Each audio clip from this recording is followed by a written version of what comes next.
Greetings, historians. Welcome to Lore of the Dragon. Today we're going to talk about an ever-present thing within the Dragon Realms. To the casual roamer of the realms, they might appear almost impossible to figure out and mysterious. They steal rare items, gems, and even worst of all, dragon eggs. However, there are accounts that shed light on the aptly named Thieves within the world of Spyro. And today, I will reveal everything we know about them to you. For those unaware of these creatures, let us delve into the various types of thieves we've observed, as there's quite a lot of them. But most tend to adorn just different colors rather than having a completely different appearance. Blue-robed thieves are the most common, appearing in most of the worlds within the Dragon Realms. Green and purple tend to be around the same speed, however holding much more valuable items. But the red thieves can easily outrun Spyro and their counterparts. In fact, the only way to catch up to one is to use a supercharge pad. I believe this can show there is some ranking among them. And although some might not be faster than others, certain thieves are trusted to hold more valuable items than others. Then there are taller thieves known as robed thieves, and only ever appeared in Honeymarsh, Cloud9, and Jurassic Jungle in Enter the Dragonfly. Then there are the green stripes, which I don't have too much information on. All I have is that they were in Attack of the Rhinox and appeared in the Thieves Guild, which I'll talk about later, and gave quests to Spyro. But it's not just the ground or even the Dragon Realms that limit them. Some are seen flying planes. Some are even found in Avalar, and the old homeland of the dragons, the Forgotten Realms. Those in other lands would come in all sorts and types. Some even use swords and shields in the world of Shady Oasis in Avalar, or even seem to use magic, as there's actually thief genies.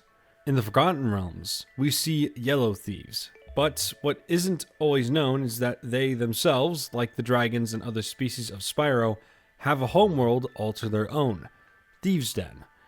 While details of its founding aren't known, unlike the Dragon Realms, Thieves' Den lies within the Dragon Realms and serves as a headquarters of the thieves. And surprisingly, as I'll detail later, was actually the first encounter we had with friendly thieves. But there is another place which serves as a hub for these thieves, and this would be the Thieves Guild.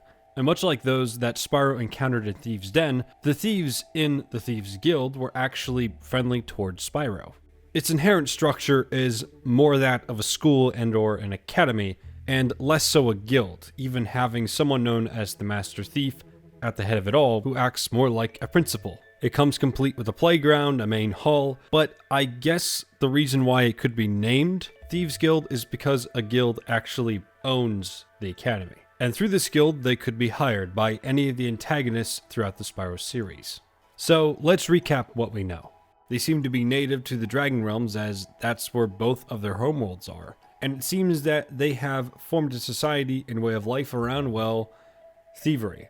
Even going as far as to build up a guild and education system led by the Master Thief. Now, while the Thieves Guild acts more like a school rather than an actual guild, I'm going to explain what a guild is because it'll be important and it might give you a better understanding of what exactly this means. Guilds are essentially organized groups of people who practice a certain trade. This can be woodcrafting, shipbuilding, and so on.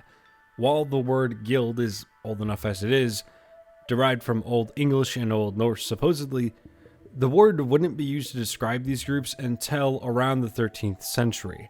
The term guild is a rather old one, with guild-like groups forming in the Akkadian Empire as far back as the 2250s BCE, and even would be prosperous in the Roman Empire, although they would be known as a corpus or collegium. These types of groups would continue to spread, hosting a variety of skills, and continue to be a large part of world history. Medieval times would benefit from these groups greatly, and these are the times most associate with the word guild. It would seem that, like our own history, the thieves had guilds form, but somewhere in that history, a guild became so powerful, so massive that the guild took over the whole species. It seems to have shaped their very way of life. Or, on the other hand, it could have been that the thieves simply chose to create a species-wide guild, as stealing or thievery was something that they were all just good at. This brings us to their known history within the context of Spyro's various adventures, which isn't that long. We first find that they are hired by Nasty Nork to steal 12 dragon eggs, and it seems that Nasty Nork would place some thieves under the command of his minions, those like Toasty or Dr. Shemp. A majority of those hired by Nasty Nork would be blue, however red and green would appear, and even some purple thieves. Purple thieves would be trusted with the keys to Nasty's loot, where Nasty Nork, well, kept his loot. And some green thieves would also be trusted with keys. However, these keys would ironically be the key to defeating Nasty Nork. After this, it seems that in Avalar they aren't as prevalent, perhaps only having small numbers in this land. But it'd be in the Forgotten Realms where perhaps the thieves would be hired again by the sorceress, once again to steal dragon eggs. This trend would continue. Somewhere along the line they would steal fireflies, and yet they were friendly towards Spyro when he came to the guild. And later, when Ripto scattered the dragonflies across the Dragon Realms, and when Spyro went to Thieves' Den, the thieves actually asked Spyro to help them clear the Rhinox out of their land, and would take a more friendly approach with him. And like I mentioned earlier, in the Thieves Guild, there were actually friendly thieves that gave quests to Spyro. So, in summary, the Thieves and the Thieves Guild, with their presence being everywhere, seem to have made themselves an empire out of thievery, hired by even the most powerful leaders. No finer thieves can be found in all the realms, it seems.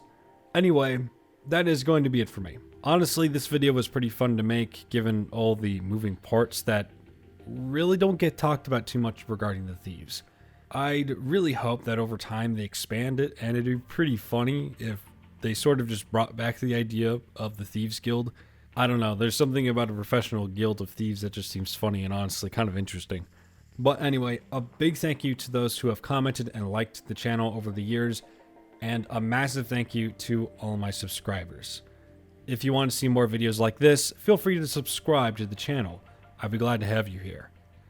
And a big thank you to my Patreons, Jabby with the red and green gem, and Ubiquitous, Shaggy, Lazy, Abyssal Blue, Kiasu Shin, and Lifegiver 100 for the first yellow gems on the channel. Just so you know, blue gems get early access to videos, and yellow gems get audio-only copies of the video early, so they can just listen to the video like an audiobook. Anyhow, I'll see you all the next time we talk about lore or speculate.